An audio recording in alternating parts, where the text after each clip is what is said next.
Hello, everyone, and welcome to Mexico Home and Life. I'm your host, Dana Jimenez, and my co host, Ernesto Perez Acosta, give you the most welcome to our 147th episode.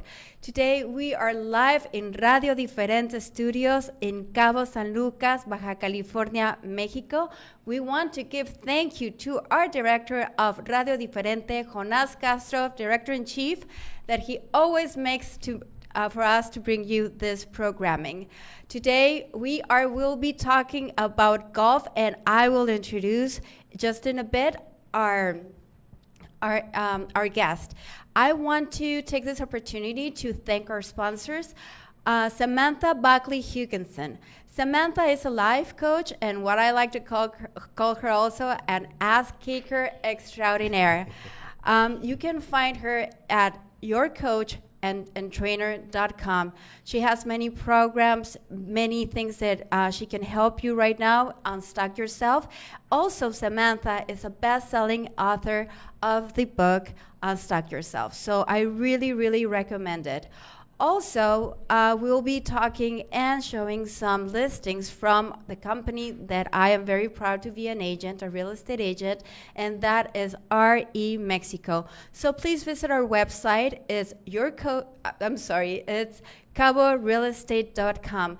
Also, check out one of our best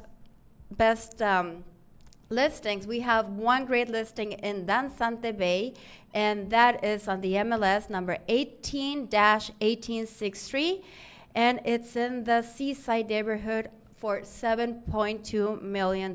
Beautiful, beautiful properties there. So our website is caborealestate.com.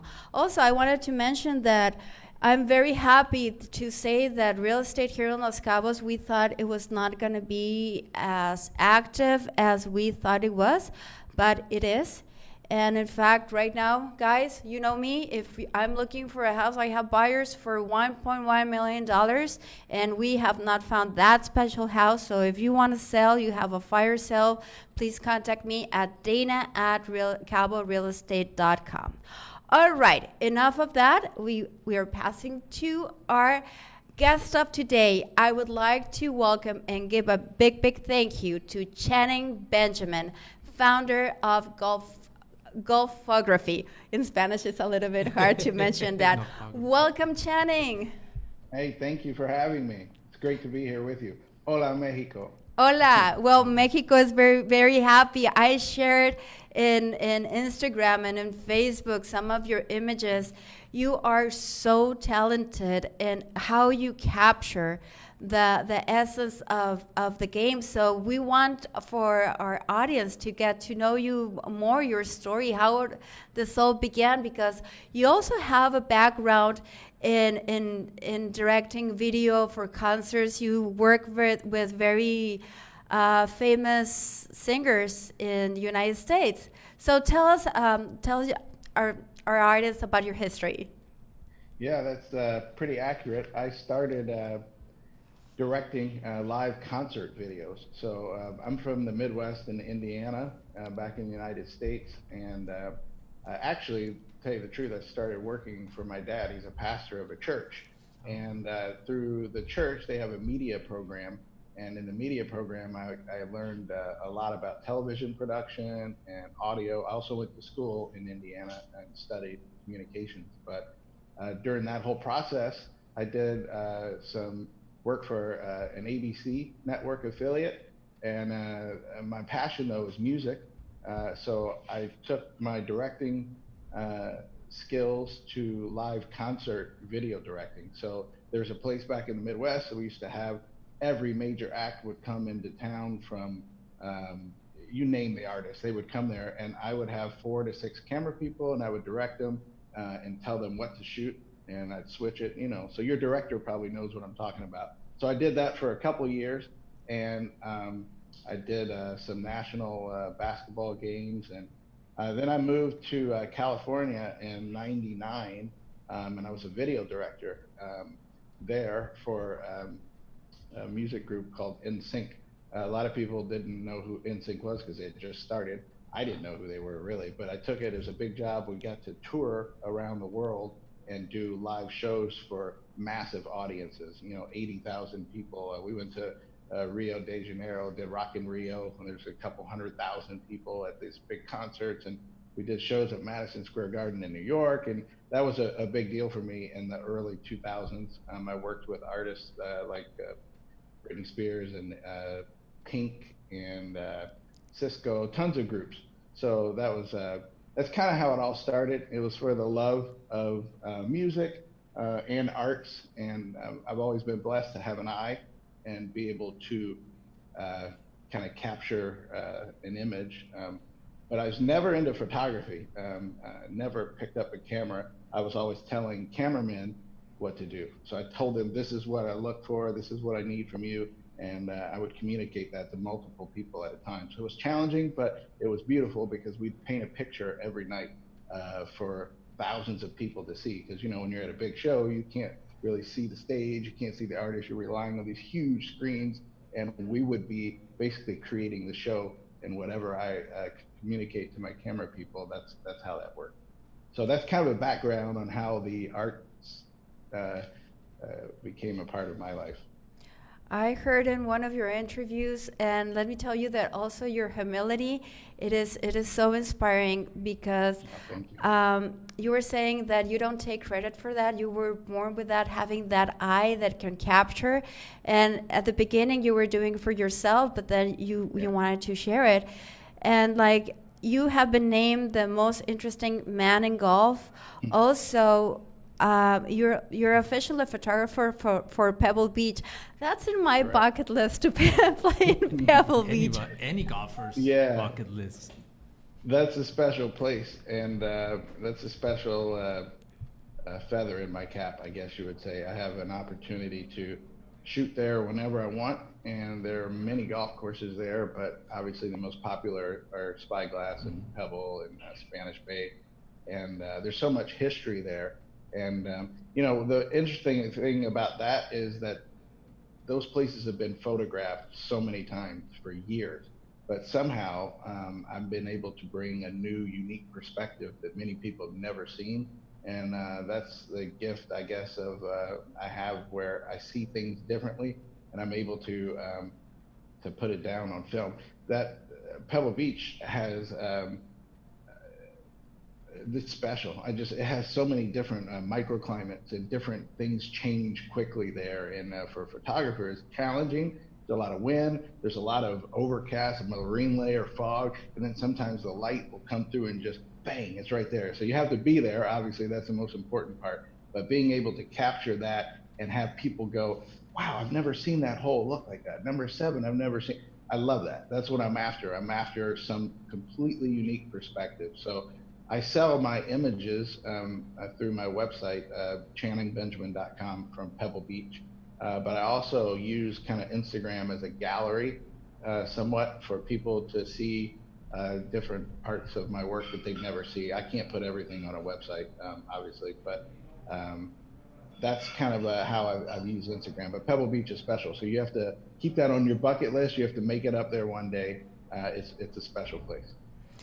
I will. I'm a go-getter, so I will. And yeah, your Instagram is crazy. You have like over 26,000 followers. Yeah, it's actually it's over 29, and I'm almost 29. at 30,000. Here's the funny thing. Let me tell you the funny thing about Instagram is that my goal was never ever to do anything with Instagram in the way of what people do now, and that's the beauty of my account, because it's all grassroots following. These are real followers. They're real people who follow me because they like my work. But my intention originally was to have a place to upload some of my photos for free, basically, because there's so many ways to airdrop and Google Drive and all these things where you can store there. You pay a cloud service. I was just trying to upload some photos on there and kind of have another way to keep things for free. And the next thing I know, people started commenting and they started liking, and then I had like 100 followers, and I was like, ooh, this is interesting. And then people started sharing and I got a message from Golf Digest, and they said, "Hey, we love your work. We want to put you in our magazine on how to do great golf course photography." And I was like, "Well, there's something going on here." And then just kind of snowballed to have thousands of followers, and I say real followers because it's really important these days. There's so many accounts out there who pay for followers, and they pay for likes, they pay for services that are not authentic and genuine, and it doesn't.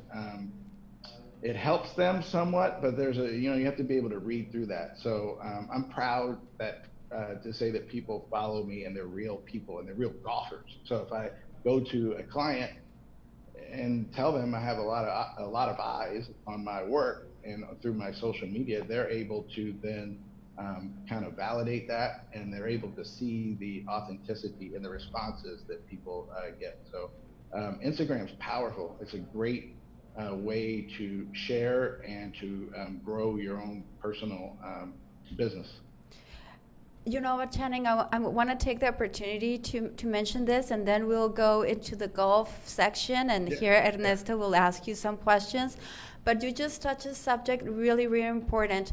And we have a lot of young people that watches our show. It is not, a lot of people are just saying like, oh, I need to have this much followers and buy them and all that. I prefer to have small, but go gradually and maybe concentrate more on the content, because you were concentrating on uploading your work, and then the result is very similar. Like when I remember my dad would say to me playing golf, I wanted to just hit my driver so far, and he would say, concentrate on your swing, on your mechanics, and then everything will fall into place, and then don't worry, your ball will go wherever it has to go if you do the mechanics. So talking exactly. about like golf and comparison, you did the right thing. I Yeah. follow a guy, and basically this platform is also made because I follow his advice, Gary Vaynerchuk. And what you're saying is basically you should be in his show too, because basically what you just said is what he emphasizes all the time, that people need to know what is the need to have and buy followers if like there's no content, there's Yeah, no that's reality. great.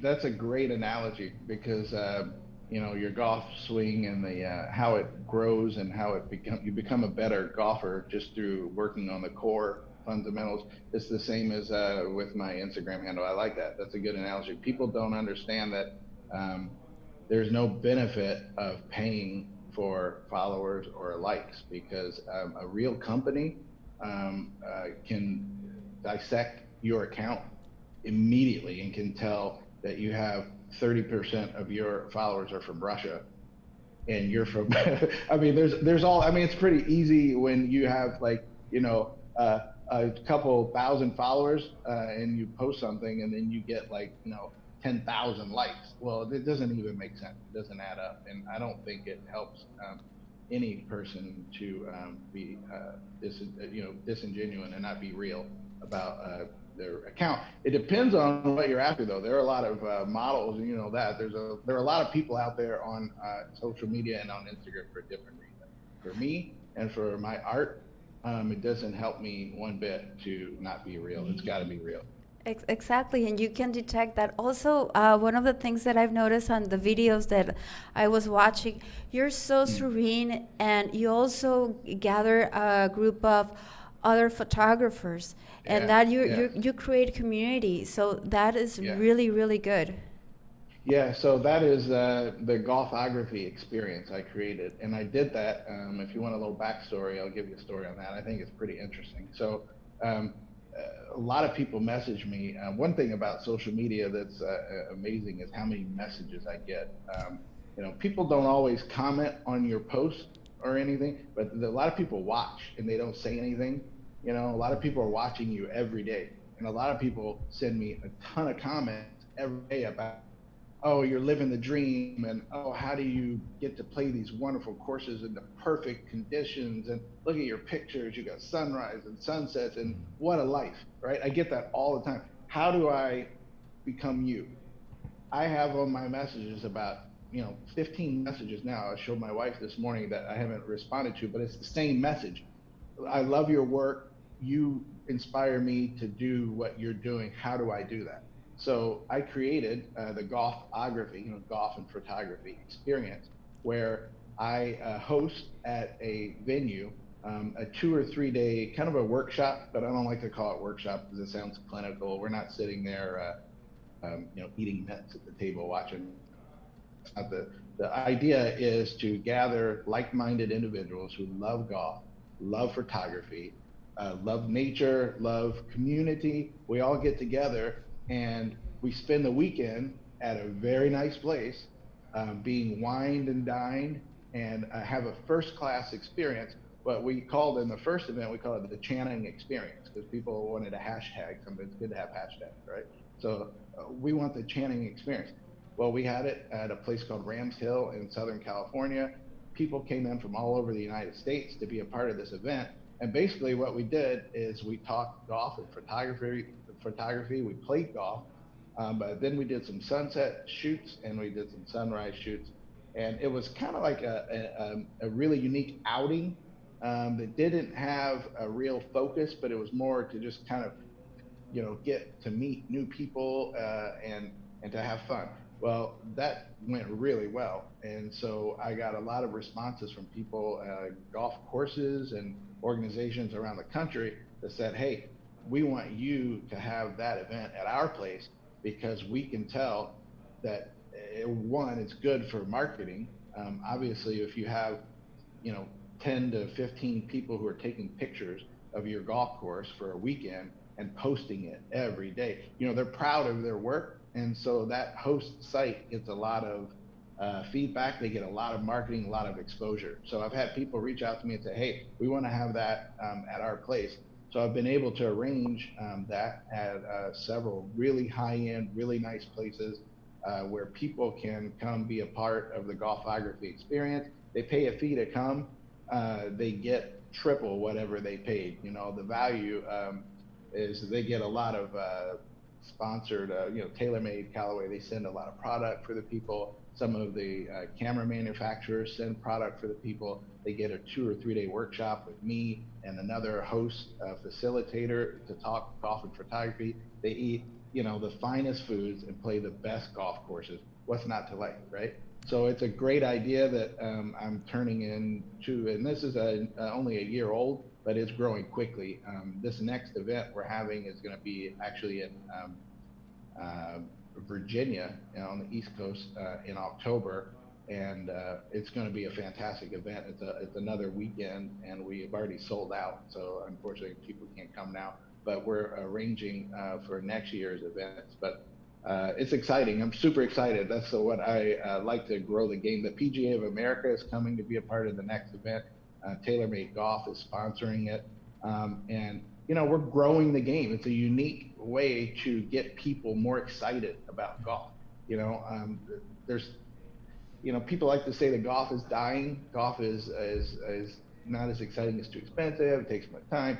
Any kind of unique way to bring people back into golf. If it's through social media and photography, whatever, bring them in. And this seems to be a very unique opportunity. I was in shock when you said that golf. I've never heard that because well, maybe because we were here in Los Cabos and they say, we have a saying here, we have more golf courses than bank branches here in Cabo. And they're beautiful golf courses, but I know it is expensive. When you were saying that about your courses, I was just, my mind was going, I play golf with a beautiful, beautiful lady from Puerto Los Cabos. That's a really nice golf course, and she's a photographer. I'm going to send her your information about the next course, the one that's not the one that's sold out because it's already sold out, but the other one because... Well, next year, there's a company called the Dormy Network. So if you look up the Dormy Network owns 6 to 8 golf courses that are phenomenal across the United States. They have signed on to hosting 4 to 6 golfography events next year. So I'm in the process, actually, when I get back home next week, I'll finalize when and where those will be. And yeah, please let that person know to contact me, and I'll give that information out. But it's quite an experience. It's unlike anything I think most people are used to, which is special. I mean, there's a lot of good golf courses around, but there aren't a lot of great experiences. And so to have them both happen, and then to go home with some amazing photos of yourself or of a golf course, that's pretty special too. It's the first time that I have heard of an event like this, and I saw the Yeah. video. So I will share also your YouTube and everything, so people Okay, good. can Thank you. get to see the whole Yeah. Channing Benjamin experience. So, Yeah, but thank you. very important, and then here my co-host is going to also help me with the questions, is that you Sure. are a very good golfer, sir. Mm. You are a 3 handicap or less? Yeah, I'm an aspiring golfer. Let's put it that way. I haven't gotten many lessons. I grew up playing tennis, and my tennis. I actually went to school for tennis in Florida when I was in high school at Nick Bollettieri Tennis Academy, which was great. I transitioned into golf in the late '90s and never got a lesson. Always struggled, but I picked up. I was kind of a natural talent athlete. Golf is hard though. Golf is a tough sport, and I've struggled with slicing the ball for the first couple of years. I mean, you think about hitting a forehand with a tennis racket, Yeah. and you're kind of open and everything. It's I had that same move with golf, and getting ahead of the ball, and that I think is what got me really fired up. You want to figure it out. That's what most people that are athletes, when they get into the game and they struggle, naturally they get into it even more. So I love golf, but yeah, I've gotten down to somewhere around a 3 handicap. Channing, over the course of my career as a golf operator, I've had the opportunity to work with very, very good photographers. You might even heard of them, Michael Calderwood and Evan Schiller. But I knew for a fact these guys were not single-digit handicappers like you are. So you have something else that strikes me in a very, very deep way, because you're not only doing your thing, you're doing your thing around everything that evolves and encompasses golf, and bringing people together with what you do. I love that. That's Yeah, unique. thank you. That's Yeah, it is unique, and it all works together. I mean, I have a real passion for the game. I don't know if I was a bad golfer, if I would take as good of photos as I do on the golf course. I don't know. I do know that people respond to me a lot and say one of the things they like about my photos is that it looks like I'm shooting from a player's perspective. There are a lot of, Yes. whatever that means, there's a lot of shots that, I tell people a good real estate photographer will never probably be a good golf course photographer, and vice versa, or a portrait photographer. You have to, it's a niche, right? So you have to have a specialty. And when I'm out there, I see, I'm framing a photo around a bunker. I mean, I know what I'm looking for because I'm a golfer, right? And I know that there's things on the golf course that that a golfer is going to remember, that most people will just shoot a picture from the tee box and, oh, it's a good, everybody sees that, right? Yeah. But what about when you're in the bunker, or if you're in the weeds, or, I like to go around the course and get a unique perspective. And so, yeah, I think that's helped me a great deal. I mean, because everything you do with your heart and from a passion perspective comes out better. There's something about it. You can't, whenever you do it from the heart, it's better. And also from the intuition, because I was thinking about what you do, being a photographer and a golfer. You must be playing golf, and then you see an opportunity, but you're playing golf, and then you have a foursome, you have people behind you, you have to be... No, listen, it's so hard for me to, I have to separate. I can't do both. This isn't going to work now. It used to be where I'd be on the course, but now, because I've established myself a little more, if I have a client and I'm going to shoot a golf course, I have to scout the course. So my scouting is I have to play your golf course as many times, which is a great perk, right? But I have to play it as many times as I feel necessary to get a real feel for the golf course. Correct. Because you miss shots. If I just blindly show up somewhere and I don't know the holes, I like to drive around the golf course and kind of have a scorecard in my hand and circle the holes that are the money shots, so that when I'm playing, I go hole number one. Oh, that's a unbelievable hole. And 17. Oh, that's a keeper. So I look at the sun when it's setting, when it's rising, know what holes are going to be highlighted, so that when I'm out there, I'm not wasting time, and I know what I'm doing. And you're right, though. I still though take my now here. Let me say this. though. This is important. I take my cell phone when I'm playing golf, obviously, and I take a lot of pictures. Last night, I'm here at Danzante, TPC Danzante, and this was a perfect example. On this 14th hole during the sunset, I had my cell phone with me, and I took a photo. I posted it on my Instagram this morning. You probably saw it.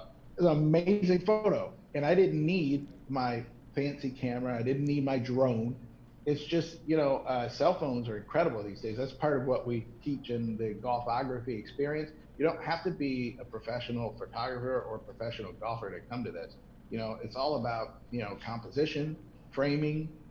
You can have a cell phone. That picture I took last night with my cell phone, I should throw my other cameras away. That's all I needed. It was amazing. So, I do shoot when I'm out there, but not formally. I'll take my cell phone and get some shots. No, I understand, and no, I know that when you are preparing for a shoot, you have to do it at a certain time of the day and focus. But sometimes you get that opportunity of a good shot, and like if you have an eye for it, you can go like, I need to do it. Like on Saturday, I played with my friends in Cabo Real, and for the first time, and we've been noticing this here, we see more wildlife in the golf courses because there was less people and they came out. So there was this family of foxes, and it was the first time I see. And of course, there's Dana with her cell phone, and my friends going like, "We have people behind." Yeah, right. Holding up the pace of play, right? Yeah, exactly. I'm very interested in asking you this, Channing, because this golf, like every other sport, has evolved with technology. So has golf course photography, because back in the day, I remember when you guys wanted to get a shot from above, you either had to rent a helicopter or bring your firefighter stair or hop in the top of Canopy's golf carts. But now that has changed dramatically. Oh, dramatically. Tell us about that, because I'm eager to know this. Yeah, aerial photography is a game changer. The perspectives are so unique. I'm a licensed pilot for unmanned aerial vehicles. So for me to do commercial photography for a resort like this place, Danzante, or for Pebble Beach, or any of these places, I have to be licensed, because it's a pretty significant liability of crashing the drone or something. But I'm a drone pilot, and the drones these days are incredible. So I change equipment probably.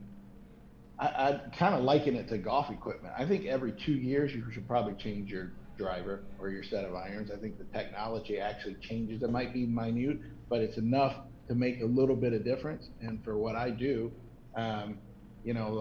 changing like the drone I had 2 years ago, I didn't even touch. And compared to the one I have now, the image quality is fantastic. There's no reason to fly a helicopter to shoot the same image that I could actually probably take my drone off from my hotel room and take it out there and get the same quality shot. So that has been a big deal for me, to be able to offer clients both, ground photography and aerial photography.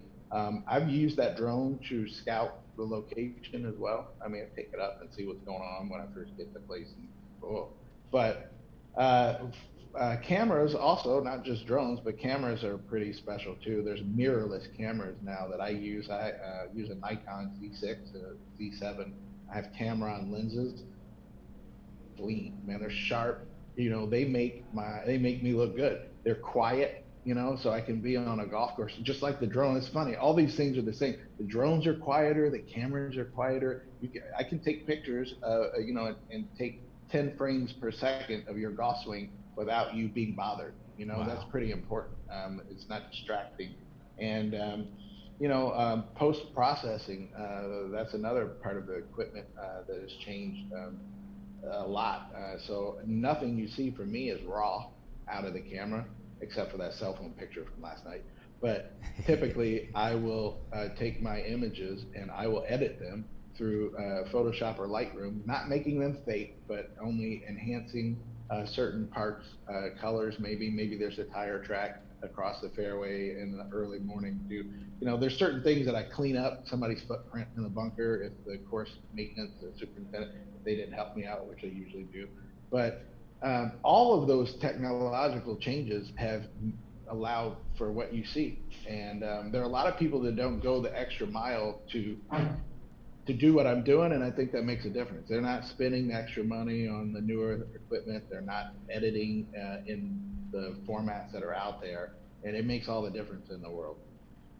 It does make the difference because I was fortunate enough, my broker invited me to represent Danzante Bay here in Los Cabos, and we traveled just weeks before the whole pandemic, and we did the commercials and everything, and I got to play Danzante. Oh my God, what a golf course. And then when I see it through your eye on your Instagram, I go like, I was just like, I want to show it to everyone so they can see the magnitude. I have 1,000 more pictures to share, so you'll see more. I'm so proud of the images that I got here. I'm actually excited to share them, and I don't like to saturate my feed with the same golf course because I have so many. But you're going to be seeing a lot from this place because it is a photographer's paradise. It's eye candy. There's some dramatic. Whenever you have the ocean and mountains, what else do you need? And green grass. I mean, the contrast in colors and the elevation changes and the bunkering. It's pretty dramatic, and I'm excited to share that stuff with you. And I hope you don't recognize the hole either. That's my goal. My goal is for you to go, wait a minute, is that Danzante? Yeah, that's good. Because a lot of that's part of my thing. I'd like to. That's another perspective deal where I'd like to shoot in a completely unique perspective where you can't tell me that that's hole number 4. You played it 10 times, but you've never seen it that way. I like that. Okay, because what I was going like, was I not paying attention where I was playing? Because actually I played very, very well that day. And kind of like that happened. So now that you say like, oh I see. You got me there. Well, I got you. That's part of the plan. No, but I do agree, chatting with Dana. Yeah. Anybody can upload a picture and post it on their social media of a golf course, and it's just okay. The way you guys do it transmits a way different perspective because a lot of people may not know this. You guys are like artists. I mean, everything you do, it's artistic.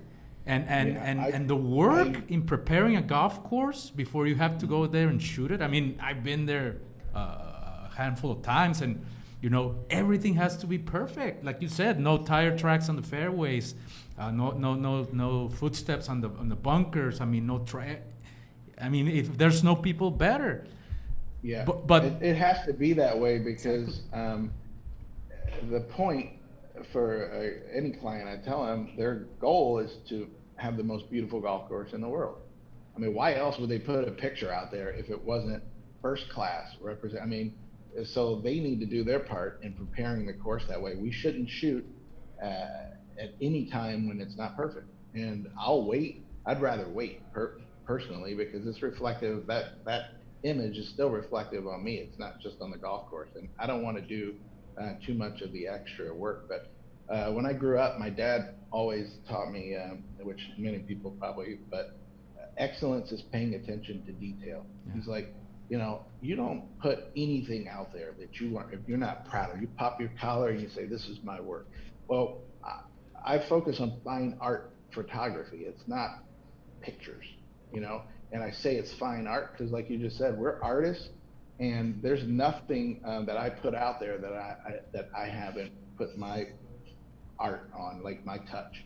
And so I pay attention to all the details because they make a difference. And I'm fortunate to work with golf courses, though, that they get it. They see what I'm doing. They don't want their place to look bad, and I don't want it. And so most of the time they help me out. people on the golf course, it's funny you say that about people being there or not. Most of the time when I shoot for public golf courses, they want images where nobody's on the golf course. Because think about it, when you go play a public golf, especially if it's very popular,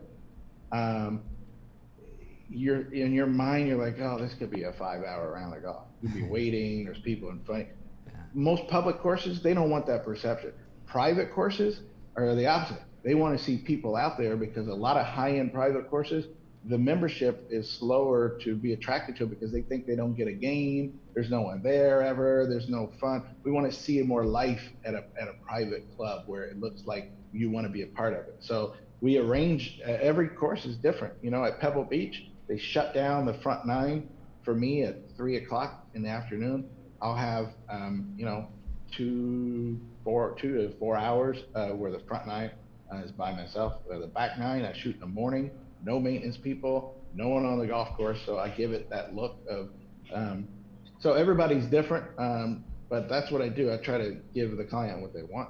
There's a way to make it happen for everybody, and this place, Denzente Bay, fortunately for me, there's not many people here because we're kind of out of season, I think, the summertime here. That's correct.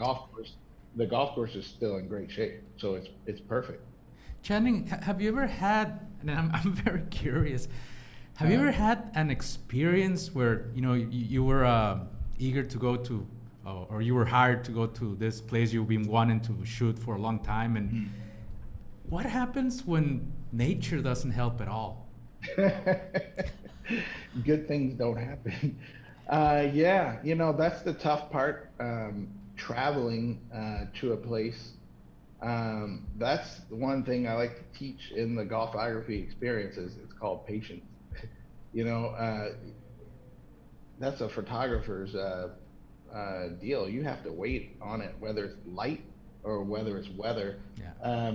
I kind of look at it ahead of time for, you know, weeks out, and with my fingers crossed, going, I only need 2 days, you know. But if I'm traveling across the country to shoot a golf course in Florida, for example, and I live in California, I'm watching the weather consistently, but I'm booking for a 5 to 7 day trip, even though I might knock it out in 2 days for weather purposes. You know, outside of that, it's really out of my control. I've been fortunate to not have an experience where I've been shut out completely. I've had experiences though where I've had to wait, and I've been in the hotel room going, oh man, this is not good. But in the end, it's all worked out. There's places in Europe that, you know, you don't see sunlight for weeks at a time. That's a scheduling thing, you know. There's only certain times when you are when a golf course and with the weather when it's all perfect, and I've tried to work around those times. But I mean, like you said, you can still work a little bit around all those issues and yeah, I rocks can along try the way. to. I mean, it's not tough. This, you know, yeah, that you can't control the weather. That's all I can tell the client too. I can't do anything but wait on the light and wait on the sunshine, and it usually happens. So most of the time, my shoots are in the summer, spring, and fall. Nothing winter anyway. And like I said, if I schedule it about a week-long photo shoot, it only takes me 2 days. Good for me. More time for me to play golf. Nice. Besides Danzante, which Dana was telling me you're all over that one, have you ever done any more properties in Mexico or plan to? No, this is the first one, and so I plan to because it's so beautiful here. I've never come this way to photograph a course, and I know there are a lot of properties in the Cabo area, and I'm looking to do more work here for sure because I enjoy it. But no, I think that's my goal here. Let's come to Mexico more. Let's shoot some more. I think I can bring some new perspectives to new courses down here. Well, you definitely made your debut in one of the most unique, iconic golf courses in Mexico. I can tell you that much. Good. Yeah, well, I'm happy to do so. This has been on my radar for a while. I've seen the course online. I've seen some nice photos. I'm here with my family too, so I made it a family vacation, which I try to do.